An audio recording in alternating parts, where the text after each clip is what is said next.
નમસ્કાર મારા વાલા દર્શક મિત્રો, આજના વિડીયોમાં આપણે ઉનાળાના સુપર ફૂડની વાત કરવાના છીએ અને એનું નામ છે મિત્રો ડુંગળી.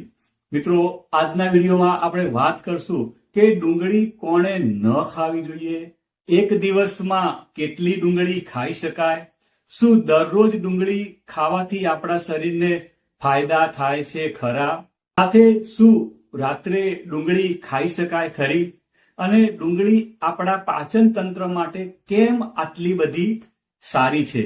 સાથે આપણે વાત કરશું કે શું ડુંગળી વજન ઘટાડવામાં મદદરૂપ થાય ખરી, અને શું ડુંગળી ખાવાથી હૃદયનું સ્વાસ્થ્ય સુધરે છે ખરું, અને શું ડાયાબિટીસના દર્દીઓ પણ ડુંગળી ખાઈ શકે ખરા. ઉનાળામાં ડુંગળી કેમ ખાવી જોઈએ અને ઉનાળામાં ડુંગળી ખાવાથી કયા કયા ફાયદા થાય છે, આ બધા જ પ્રશ્નોના જવાબ આપવાનો હું પ્રયત્ન કરીશ, તો તમે મારો વિડીયો છેલ્લે સુધી જોજો. મિત્રો, વાત કરીએ તો આયુર્વેદમાં તે શરીરને ઠંડુ રાખવા માટે જાણીતું છે. મિત્રો, ડુંગળીમાં પાણીનું પ્રમાણ વધુ હોવાથી તે તડકા અને તીવ્ર ગરમીમાં શરીરને હાઇડ્રેટ રાખવાનું કામ કરે છે. મિત્રો, ડુંગળીનો ઉપયોગ સામાન્ય રીતે આપણે વાત કરીએ તો સલાડ તરીકે થાય છે, બીજું કે એનો ગ્રેવી બનાવવા માટે પણ ઉપયોગ થાય છે. અને મિત્રો, ડુંગળી ઘણા જરૂરી પોષક તત્વોથી ભરપૂર છે અને આપણા સ્વાસ્થ્ય માટે ખૂબ જ ફાયદાકારક છે. મિત્રો, જો રિસર્ચ વિશે વાત કરીએ તો જર્નલ પબ્લિશિંગ પ્લેટફોર્મ ફ્રન્ટિયરમાં પ્રકાશિત થયેલા એક અભ્યાસ મુજબ ડુંગળીમાં કેન્સર વિરોધી, ફૂગ વિરોધી અને સ્થૂળતા વિરોધી, સાથે સાથે બેક્ટેરિયા વિરોધી અને બળતરા વિરોધી અને ડાયાબિટીસ વિરોધી ગુણધર્મો અંદર છે એવું સંશોધનમાં સાબિત થયું છે. મિત્રો, એટલું જ નહીં, ડુંગળીમાં કાર્ડિયોવસ્ક્યુલર પ્રોટેક્ટિવ એટલે કે આપણા હૃદયને સ્વસ્થ રાખવા માટેનું, હૃદયનું રક્ષણ કરવા માટેનું, સાથે સાથે ન્યુરોપ્રોટેક્ટિવ, રેસ્પિરેટિવ પ્રોટેક્ટિવ અને પાચન તંત્ર પ્રોટેક્ટિવ એટલે કે ડાયજેસ્ટિવ સિસ્ટમ પ્રોટેક્ટિવ સહિત ઘણા બધા ગુણધર્મો પણ એની અંદર છે. મિત્રો, વાત કરીએ તો એકંદરે ડુંગળી આપણા સ્વાસ્થ્ય માટે એટલા જ માટે ખૂબ જ ફાયદાકારક છે. આપણે વાત કરશું કે ડુંગળીનું પોષણ મૂલ્ય શું છે, તેની અંદર કયા કયા પોષક તત્વો છે, આપણા સ્વાસ્થ્ય માટે કેટલું ફાયદાકારક છે, અને ડુંગળી કોણે ન ખાવી જોઈએ તેના વિશે આપણે આગળ વિસ્તૃતમાં આપણે વાત કરીશું. મિત્રો, આપણે જો પોષક તત્વો વિશે વાત કરીએ તો United States Department of Agriculture અનુસાર ડુંગળીમાં vitamin B6, folate, potassium, fibre, magnesium અને મેંગેનીઝ જેવા અનેક ખનિજો હોય છે. આ પોષક તત્વો આપણા શરીર માટે ખૂબ જ મહત્વપૂર્ણ છે. તેની સાથે સાથે તેની અંદર ફ્લેવનોઇડ્સ, ગ્લુટાથિયોન, સેલેનિયમ, વિટામિન E અને વિટામિન C જેવા એન્ટીઓક્સિડન્ટ પણ હોય છે, જે આપણા સ્વાસ્થ્ય માટે એક રામબાણ તરીકે કામ કરે છે. મિત્રો, જો આપણે વાત કરીએ તો 100 ગ્રામ ડુંગળીની અંદર કયા કયા પોષક તત્વો અને કેટલી માત્રામાં જો પોષક તત્વો રહેલા છે તેના વિશે આપણે વાત કરીએ તો 100 ગ્રામ ડુંગળીની અંદર ફાઈબર 1.7 ગ્રામ રહેલું છે, પ્રોટીન 1.1 ગ્રામ રહેલું છે, કાર્બોહાઈડ્રેટ 9.34 ગ્રામ રહેલું છે. મિત્રો, તેની અંદર જો કેલ્શિયમની વાત કરીએ ને તો કેલ્શિયમ 23 મિલીગ્રામ છે. મિત્રો, magnesium 10 milligram, potassium 146 milligram, phosphorus 29 milligram, sodium બિલકુલ નહિવત એટલે કે 4 મિલીગ્રામ જેટલું રહે છે, અને વિટામિન C 7.4 મિલીગ્રામ જેટલું અંદર રહેલું છે. હવે પ્રશ્ન એ થાય કે ડુંગળી આપણા સ્વાસ્થ્યને કેવી રીતે સુરક્ષિત રાખવાનું કામ કરે છે.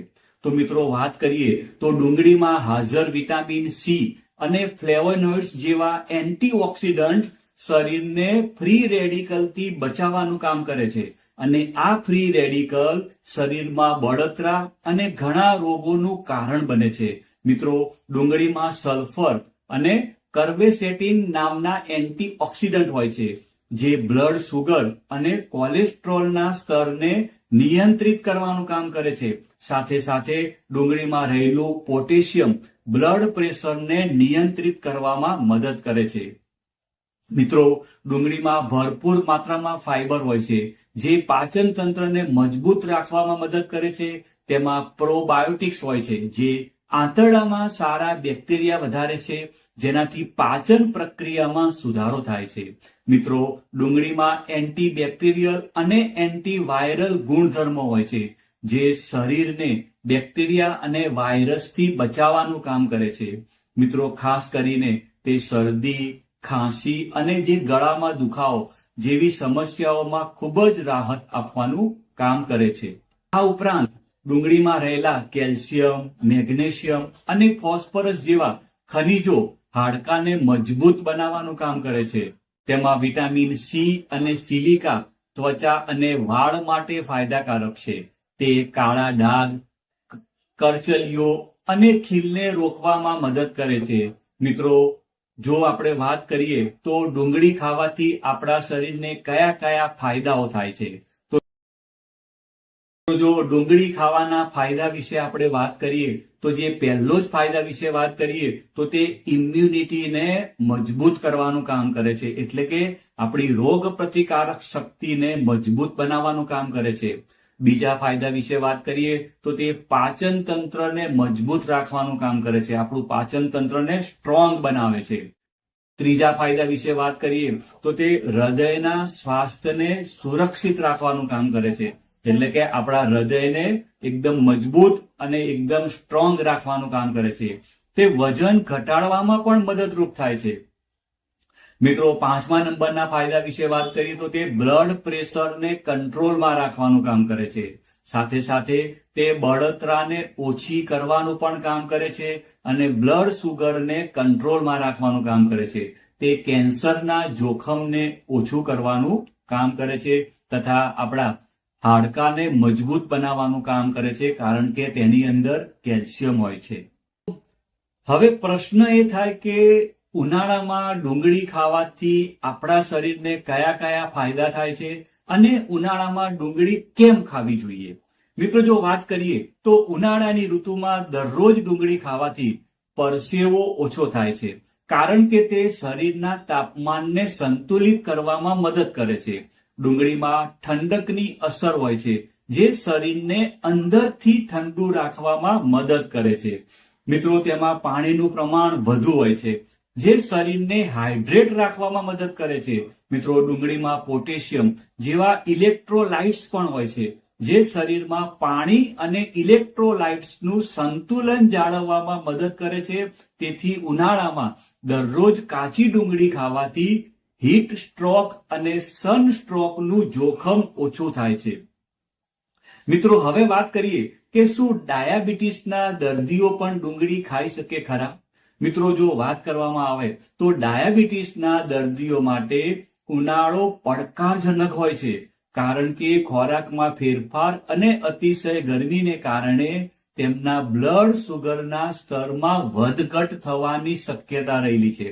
અને મિત્રો, જો આવી સ્થિતિમાં ડુંગળી બ્લડ સુગર લેવલને નિયંત્રિત કરવામાં મદદ કરે છે.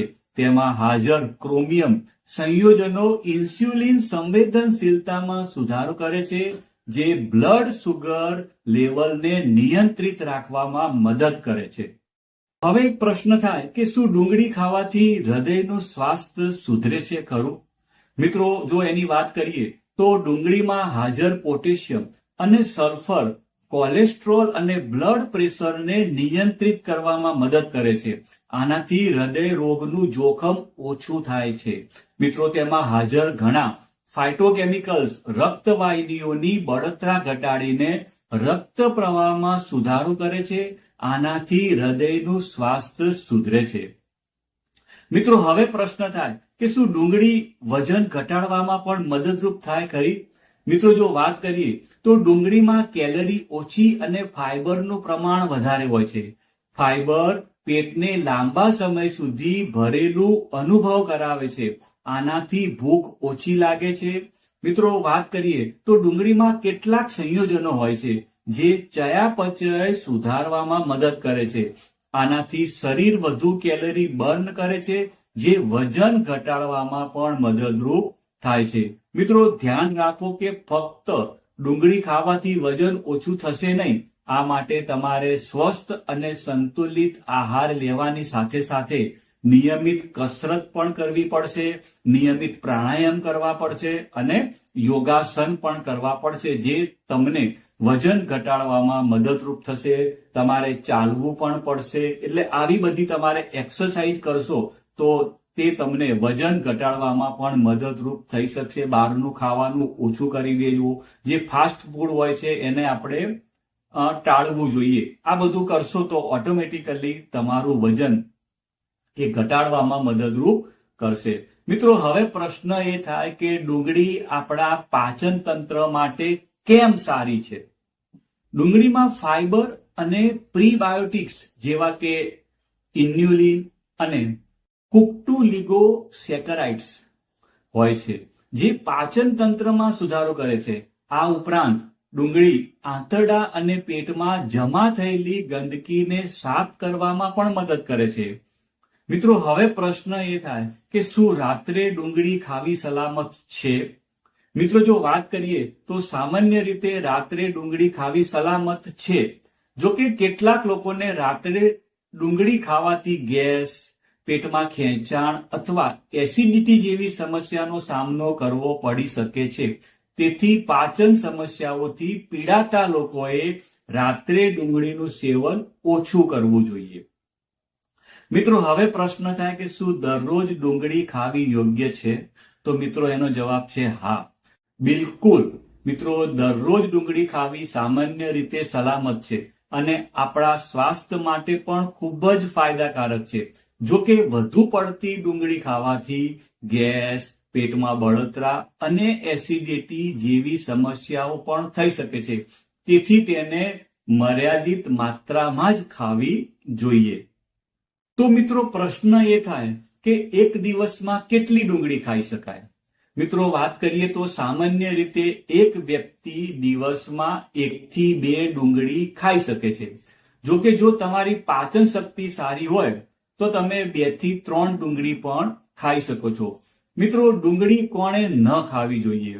મિત્રો જે લોકોને પાચન સંબંધી સમસ્યા હોય તેમણે ડુંગળી ખાવાનું ટાળવું જોઈએ. કેટલાક લોકોને ડુંગળીથી એલર્જી થતી હોય છે.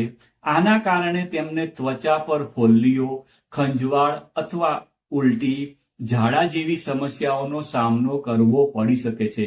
આ ઉપરાંત સગર્ભા, જેમણે તાજેતરમાં સર્જરી કરાવી છે અને જે લોકો હૃદય, બીપી અથવા ડાયાબિટીસની દવા લે છે તેઓએ મર્યાદિત માત્રામાં ડુંગળી ખાવી જોઈએ. તમને આ વિડીયો સારો લાગ્યો હોય તો લાઈક કરજો, તમારા બધા જ મિત્રોને વોટ્સઅપ ઉપર શેર કરજો. અને જો તમે આ ચેનલ ઉપર નવા હોવ, પહેલી વાર જો વિડીયો જોતા હોય તો આવા રસપ્રદ વિડીયો જોવા માટે આ ચેનલને સબસ્ક્રાઇબ કરજો. આવજો મિત્રો, બાય બાય, આવજો. તમે મને શાંતિથી સાંભળ્યો એ બદલ તમારો ખૂબ ખૂબ આભાર. હર હર મહાદેવ.